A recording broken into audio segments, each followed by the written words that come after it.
बिस्मिल्लाहिर्रहमानिर्रहीम। हाज़रीन व नाज़रीन, हम आप तक अच्छी अच्छी वीडियो पहुंचाते रहते हैं। आज की इस वीडियो क्लिप में आप देखेंगे कि अल्लाह के नबी हज़रत सैयदना मूसा कलीमुल्लाह अला नबीना अलैहिस्सलाम ने एक आम बंदे से दुआ क्यों कराई। आज दाएं बाएं तो हम दौड़ते हैं, फ़लाँ से दुआ करा लें तो फ़लाँ से दुआ करा लें।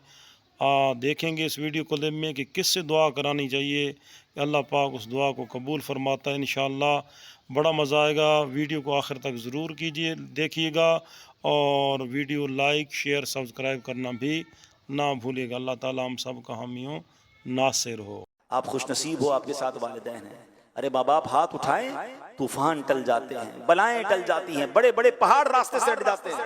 कितनी मुश्किलें आपके साथ, कितनी परेशानियां। क्यों नहीं बैठते माँ बाप के कदमों में? क्यों नहीं कहते उनको हाथ उठाओ? पूछो उनसे जिनके माँ बाप चले गए। मुश्किल सर पे आती है, बंदे को याद आता है माँ होती तो दुआ करवाता, वालिद होता तो मैं उससे दुआ करवाता। अरे आज तुम्हारे पास तुम्हारे माँ बाप हैं, बैठो उनके कदमों में, करो करवाओ दुआएं। तुम्हारे मुश्किलें कैसे आसान होंगी। हजरत मूसा अला नबीना अलैहिस्सलाम एक बार चलते चलते आपको कुछ थकावट महसूस हुई, आपने अल्लाह पाक की तरफ आप चाह रहे थे कि सफर आसान हो जाए। अल्लाह पाक ने वही भेजी, ए मूसा करीब एक पहाड़ है, वहां तशरीफ ले जाइए, उस गार में एक शख्स होगा, वो आपके लिए सवारी का इंतजाम कर देगा। हजरत मूसा अल्लाह के नबी हैं, कलीमुल्लाह हैं। अल्लाह चाहता तो हवा के जरिए आपको सफर करवा देता, खुद सवारी का इंतजाम फरमा देता।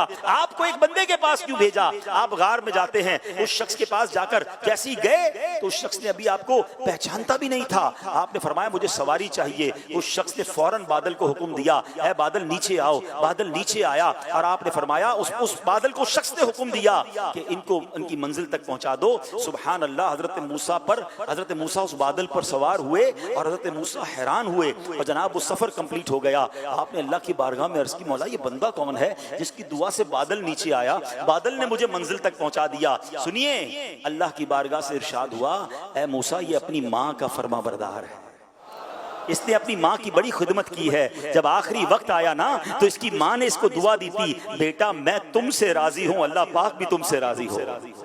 अल्लाह फरमाता है मूसा मैं इससे राजी हो गया हूँ।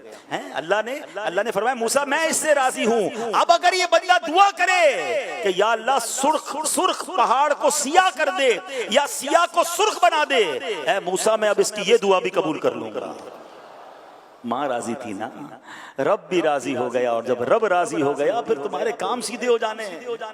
जिसको देखो कोई बीमार है, कोई कर्जे में है, कोई टेंशन में है, कोई प्रॉब्लम में है, हर तरफ दौड़े हो दुआएं करवाने। अरे माँ घर में बैठी है, उसकी दुआ ले लो ना।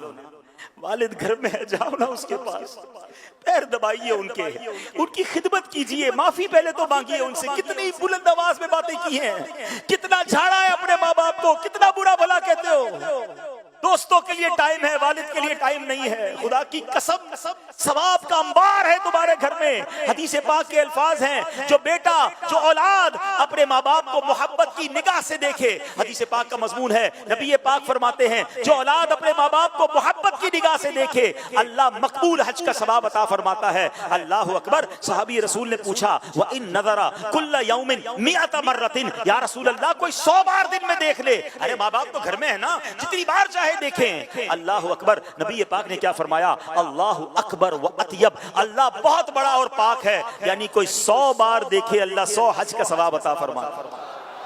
तुम्हारे घर में इतना बड़ा सवाब मौजूद है, अब मुझे बताओ देखने पर हज का सवाब है, पैर दबाने पर कितना सवाब होगा, व्हील चेयर चलाने पर कितना सवाब होगा, उनके लिए दवाई लाने पर कितना सवाब होगा, माँ और अब्बू के लिए उनके मनपसंद कभी बाहर से खाना लाने का कितना सवाब होगा, रात को उनकी पुकार पर खड़े होकर लब्बैक कहने का कितना सवाब होगा। जरा सोचो तो सही, वो बेटियां जो माँ की खिदमत नहीं कर रही, अरे यही बूढ़े माँ बाप हैं जिन्होंने हमारी गंदगियां साफ की हैं, यही वो बूढ़े माँ बाप हैं जिन्होंने उंगली पकड़कर हमें चलाया है। आज इनको चलने की जरूरत है, तुम दूर जा रहे हो, आज उनको तुम्हारी जरूरत है, तुम्हारे पास टाइम नहीं है। वो कहते हैं ना कि 2 माँ बाप मिलकर 11 10 बच्चे संभाल लेते हैं, 11 बच्चों से मिलकर 2 माँ बाप नहीं संभाले जाते। खुदा के वास्ते ये मत करो, ये तुम्हारे लिए बहुत बड़ी नेकी है।